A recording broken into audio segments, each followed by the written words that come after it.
Salut à tous, j'espère que vous allez bien. Dans cette vidéo, je vais vous donner mon avis. Alors j'ai regardé la dernière vidéo de Greg MMA, je ne sais pas si vous l'avez vu. C'est sur la bagarre dans un bar. Alors j'ai trouvé ça sympa. Il y a des trucs bien, des trucs pas bien. Je vais en parler dans cette vidéo et on verra si vous êtes d'accord avec moi.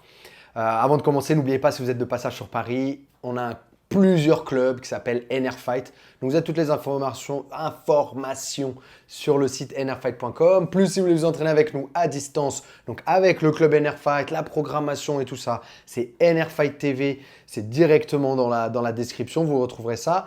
Et puis si vous voulez vous entraîner avec nous à distance, avec des vidéos techniques, pédagogiques, qui vont de 1h30 jusqu'à 8h avec les meilleurs coachs mondiaux.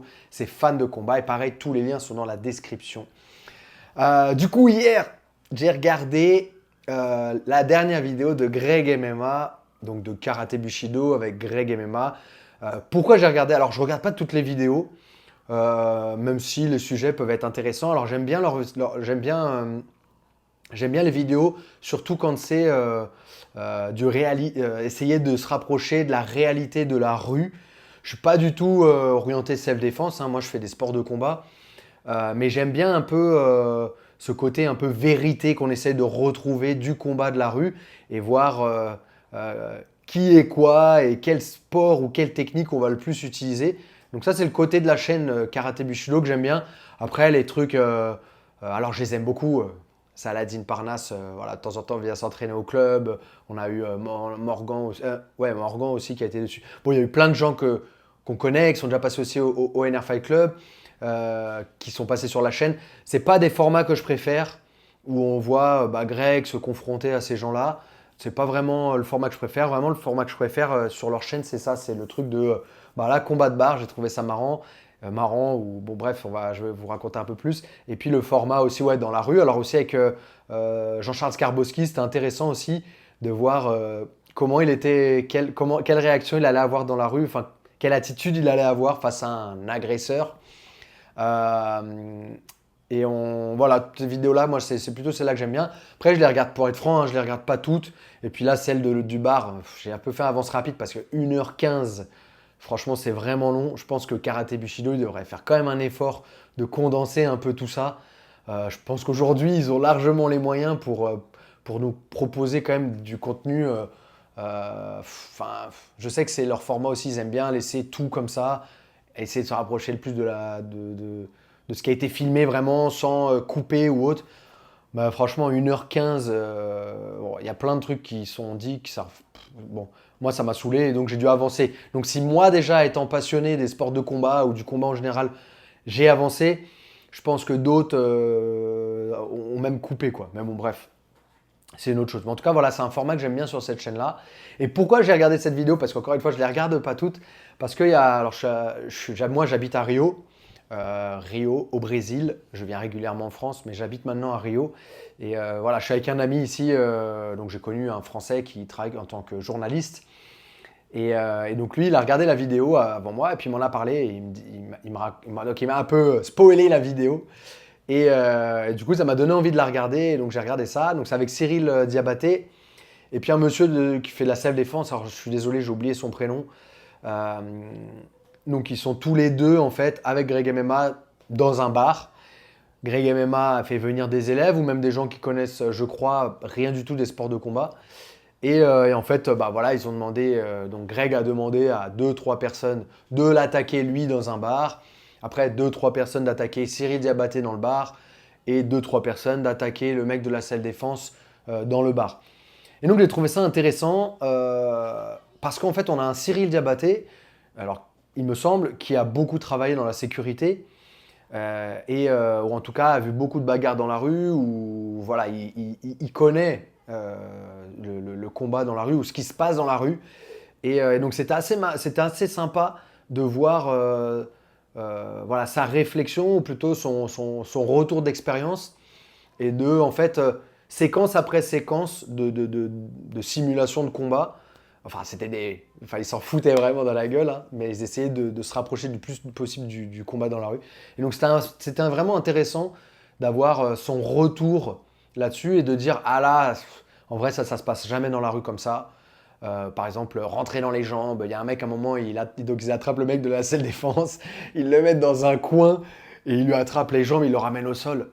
Et en fait, Cyril, il dit, ouais, ça arrive jamais. Et en général, alors ce qui est intéressant aussi, c'est qu'il dit que en général, c'est toujours un mec après un mec qui vient se bagarrer. C'est pas, y a pas, ils sont pas coordonnés. Il n'y a pas de ah vas-y, toi t'attaques par là, moi j'attaque par là. En fait, en vrai, ce qu'il dit, c'est que c'est toujours l'un après l'autre. Donc ça, j'ai trouvé ça intéressant. Et, euh, et donc, ouais, j'ai bien aimé ça. Après, Cyril, alors Cyril, je le connais un petit peu, on a déjà un petit peu parlé. D'ailleurs, je l'ai filmé pour Fans de Combat. Crois qu'il est déjà en version française sur le site Fans de Combat. Sinon, vous pouvez le retrouver en version anglaise, parce qu'il parle anglais, sur Dynamic Striking. Donc, n'hésitez pas à aller chercher ça. C'est un contenu, c'est une vidéo technique de 1h30 avec Cyril Diabaté. Si vous avez vu la vidéo de la bagarre là, dans les bars avec lui, bon, on l'a présenté, mais voilà, c'est l'un des seuls Français à avoir combattu à l'UFC et au Pride. Pour ceux qui ne connaissent pas, le Pride à l'époque, c'était vraiment la plus grosse organisation de MMA que tout le monde suivait. Donc c'est une organisation japonaise. Et donc il a combattu dans les deux. Il a été, il me semble, champion du monde en boxe thaï. Enfin voilà, on a quand même la chance d'avoir un grand champion qui est français. Mais alors voilà, et Cyril, alors ce qui est dommage, c'est que Cyril, quand vous parlez avec lui, quand vous échangez et tout, c'est en dehors des caméras, c'est quelqu'un de rigolo, je pense agréable et tout. Et c'est dommage parce qu'on ne l'a pas ressenti dans la vidéo. On n'a pas, voilà, on voit un Cyril un peu froid, un peu en retrait. Bon, on a l'impression peut-être qu'il n'est pas super à l'aise avec la caméra. Mais c'est dommage parce que je pense qu'il a vraiment, ça aurait pu être une vidéo bien plus marrante. C'est vrai on a senti quand même un climat un peu bizarre.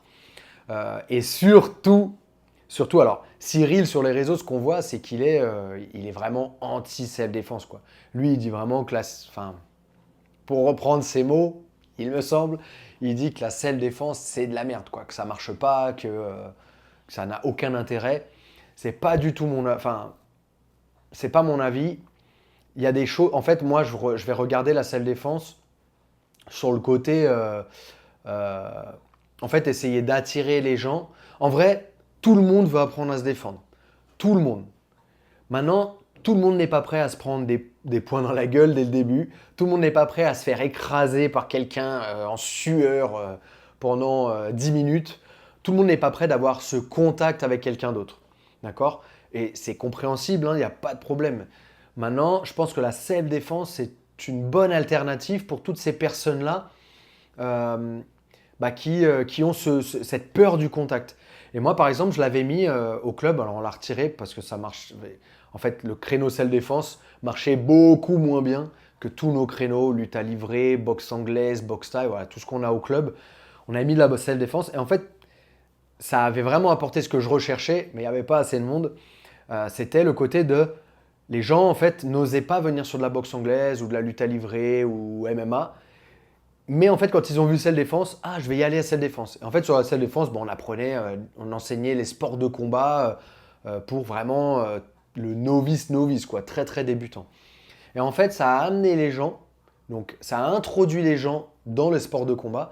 Et très rapidement, après 2-3 cours, ça les a rassurés en fait. Et ils se sont dit, ah, en fait, je peux aller faire des sports de combat. Et donc, ils se sont rapidement après allés en fonction de ce qu'ils appréciaient sur du sol, ou sur de la boxe anglaise, ou sur du MMA si vous voulez quelque chose vraiment de complet. Et en fait, la salle défense, je pense que c'est vraiment. L'intérêt, il est vraiment là. C'est d'introduire les gens au contact, introduire les gens au sport de combat. Maintenant, la self-défense pour la rue, le truc vraiment que moi je trouve bien, parce qu'on ne va pas le retrouver dans les sports de combat, c'est le côté du travail du stress. Du stress de ok, t'es là, il y a un mec qui vient t'agresser de telle façon, comment tu dois réagir. Voilà, c'est essayer de remettre un maximum dans la situation, mais la grosse faiblesse de la self-défense, bah en fait, c'est que à l'entraînement, ils ne pourront pas reproduire ce qui se passe dans la rue. C'est impossible. Le stress de la rue et tout, ça n'arrivera jamais. Ça n'arrivera pas, ils n'arriveront pas à le reproduire exactement. Donc, ils peuvent s'en rapprocher le plus possible, mais ils s'en seront toujours, je pense, très loin. Moi, j'ai beaucoup intervenu. J'ai beaucoup intervenu dans dans des clubs de self-défense, dans des sections de self-défense. Et donc, c'est quand même des gens qui sont ouverts d'esprit et qui veulent apprendre d'autres choses. Mais je pense que le gros problème, c'est que la plupart des clubs de self-défense, bah, les gens, physiquement, ils sont très très faibles. La plupart du temps, attention, parce que j'en ai déjà vu, par exemple, chez... j'oublie son nom. On avait beaucoup échangé avec lui à Vanves et après, c'était en Pencak-Silat. J'ai oublié son nom. Mais en tout cas, dans son cours, il y avait des mecs quand même vraiment rugueux, solides. Donc voilà, c'est pas dans tous les clubs, mais la grande majorité des clubs ou la grande majorité des pratiquants de self-défense, ben en fait, ils ont vraiment, vraiment pas de physique.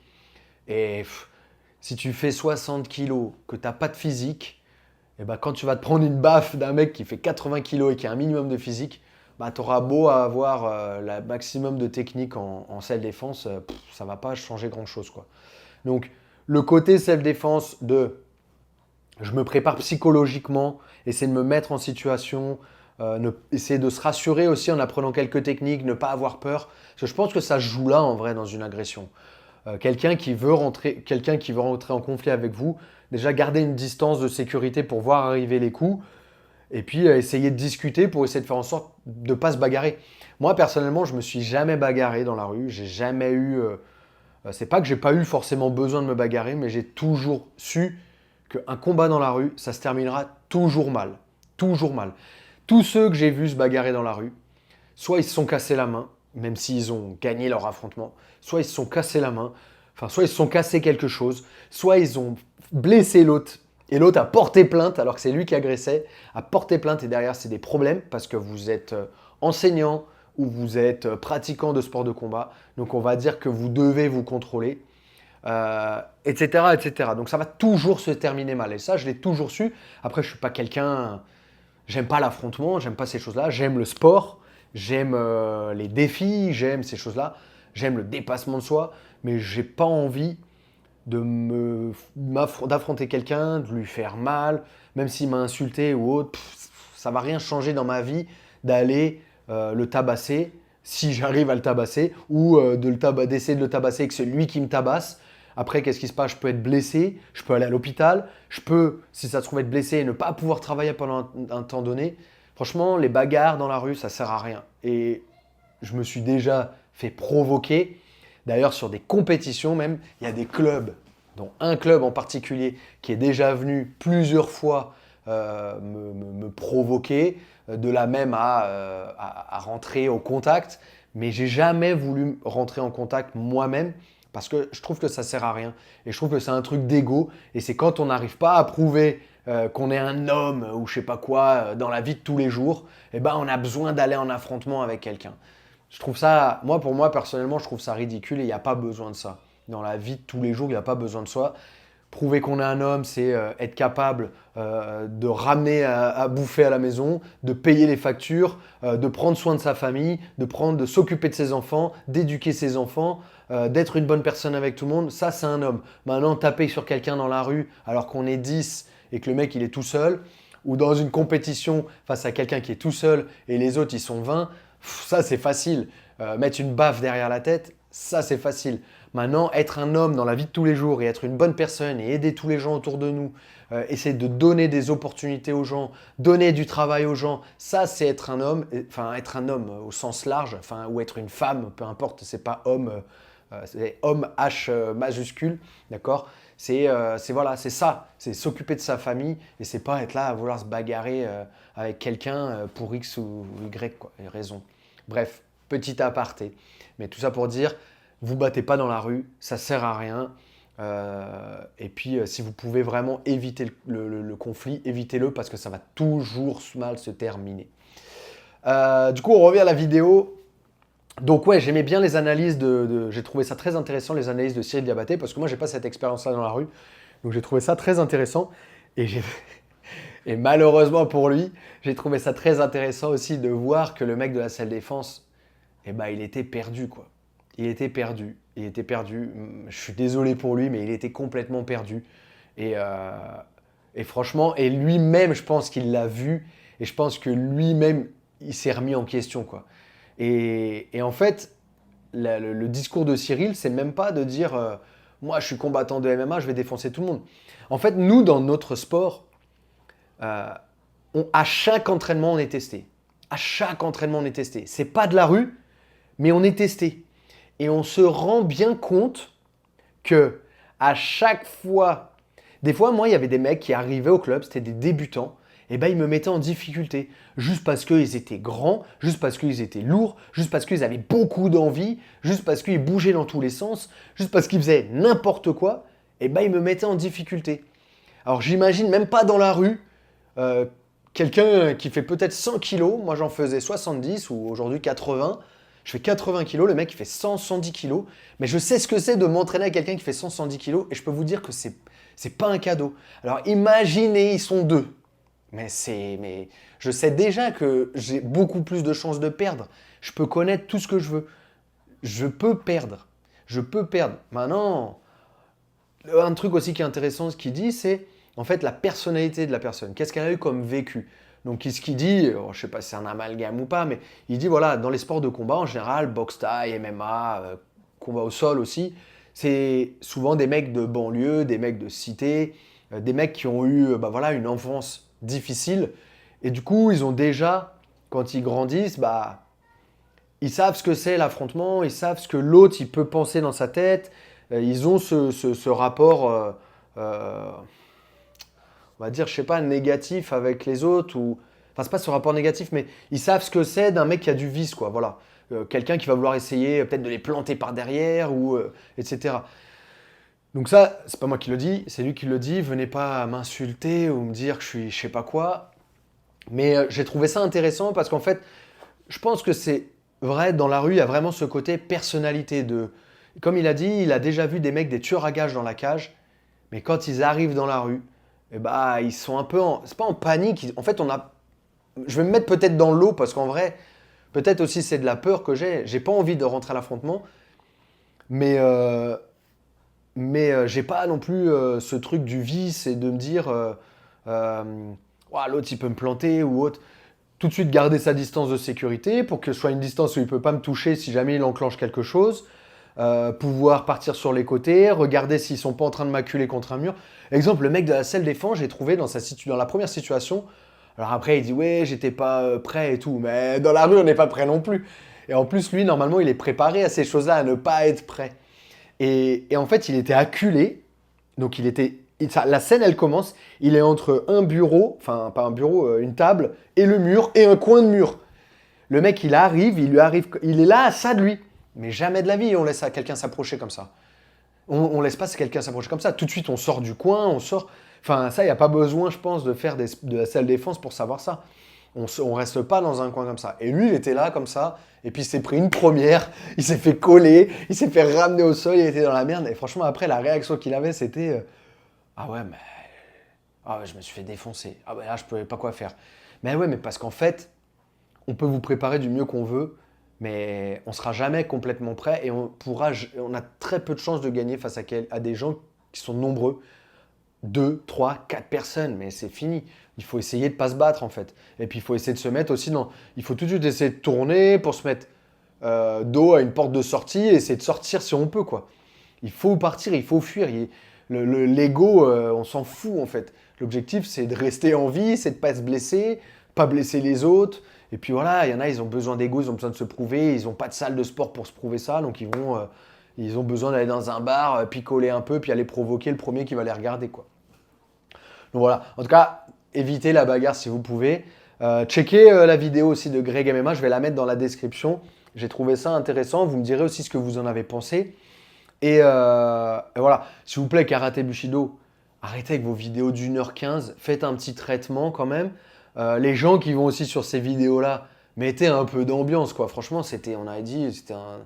Je sais pas, il n'y a pas d'ambiance. Ouais, alors... Pourtant, Cyril Diabaté, encore une fois, il est drôle en général, en dehors de ce contexte-là. Donc, dommage qu'il n'ait pas réussi à mettre ça devant la caméra. Le mec des ASL Défense, il était là en mode remise en question totale. Puis bon, bah Greg MMA, il essaie d'animer le truc comme il peut, c'est pas évident. Surtout dans un contexte comme ça, je pense que c'est pas du tout évident d'animer. Parce qu'on essaie de se rapprocher de la réalité, donc on peut pas non plus faire un truc en mode comique, en mode enfin trop rigoler quoi. Il faut quand même être concentré. Il y a des coups qui vont arriver, on va s'en prendre la gueule. Franchement, il y a eu des coups là. Il y a un des élèves, je crois, de Greg MMA qui se prend des coups. À un moment, ouah, j'ai eu peur pour lui, hein. Franchement, il se prend un coup derrière la nuque là, à un moment, je crois, ou je sais plus. C'était chaud, c'était chaud. Donc voilà, n'hésitez pas à aller checker ça. Et puis ouais, dites-moi après dans les commentaires si vous avez eu des expériences dans la rue, à quoi ça a ressemblé. Est-ce que c'était un peu ce que décrivait Cyril Diabaté, en mode l'un après l'autre, ou est-ce que c'était un groupe vraiment qui venait sur vous? Après oui, une fois que vous êtes à terre, qu'il y en a un qui est en train de vous savate, bah, les autres ils arrivent. Mais voilà aussi ce côté de la personnalité. Voilà, il y a celui qui va être qui va être courageux, il va y aller en premier. Et puis il y a les autres un peu lâches qui vont attendre que vous soyez dans la merde pour venir vous shooter, etc., etc. Bon, est-ce que vous, ça vous est déjà arrivé? Est-ce que vous êtes retrouvé dans ces situations qu'on a vues dans la vidéo? Et puis voilà, n'hésitez pas à mettre tout ça. Sur ma chaîne, très bientôt, c'est déjà programmé, il va y avoir des vlogs donc de moi qui combat face au champion, à l'ex-champion du Shooto, donc mon professeur Alexandre Pequeno, moi qui combat face au champion du Brésil de Jiu-Jitsu brésilien, lutte à livrer, des cours de Jiu-Jitsu brésilien, des cours de lutte. Je vous ai filmé en fait quasiment tout le cours et je vous ai mis ça sur une vidéo. Donc voilà, ce sera tous les lundis à partir de fin mars. Il y aura un vlog qui sera sur la chaîne et après le reste de la semaine, il y aura les vidéos qui sont dans le vlog, donc les sparring, les techniques, qui seront en fait en voix off avec moi. Donc j'expliquerai les sparring pour vous en voix off après tout au long de la semaine et pareil pour les techniques. Donc voilà, j'espère que ça va vous plaire. N'hésitez pas à vous abonner à la chaîne et aussi NR Fight TV. Vous pouvez voir quand vous appuyez sur le bouton rejoindre qui est juste à côté de s'abonner. Allez checker ça et dans la description, vous avez NR Fight pour vous entraîner avec nous sur Paris. NR Fight TV, donc qui est directement sur notre chaîne YouTube, et Fan de combat pour vous entraîner avec les meilleurs coachs mondiaux, Gordon Ryan, Dan Hauer, Craig Jones, Nicolas Renier, Anthony De Oliveira, Olivier Michaelesco, Samuel Monin, etc., etc. Les meilleurs Français qui sont sur la plateforme. Donc n'hésitez pas à aller voir ça. Et puis pour ma part, on se voit dans une prochaine vidéo. Merci à tous. Au ça.